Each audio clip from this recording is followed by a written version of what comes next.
Hello! Good afternoon everyone. So for today's video, nandito na naman tayo sa Talyer.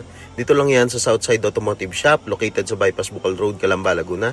So for today's video, nandito si Ben Tolpo. Bali, bababa natin yung kanyang engine. Kaya, ayan, makikita nyo sa kanyang water jacket, medyo deform na or kinain na ng kalawang ng kanyang side. So instead na i-rebuild natin tong makina na to, naghanap na lang tayo ng ibang engine para yun yung i-rebuild natin or i-refresh. Kasi ang problema, baka pagka ito pa yung ginamit natin is mag-overheat lang. So bali ito yung ipapalit natin, yan. Nililinis na lang tapos i-rebuild natin. Bubuuin natin. Nakuha natin to ng buong makina pero binaklas-baklas natin para at least sigurado tayo.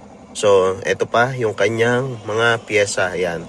Inisa-isa na nating baklasin para at least ma-double check natin kung may kulang ba or kung may kailangang ayusin. Yan. Bali yan yung kanyang block. So makikita naman natin dito. Ayan. Very intact pa yung kanyang water jacket. So wala pang kain ng kalawang doon sa gilid.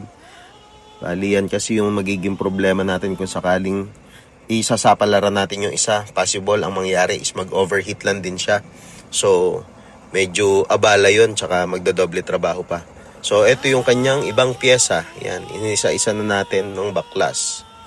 Yan. Tapos nandito, pakita ko pa sa inyo yung ibang parts niya na paghiwa-hiwalay na natin.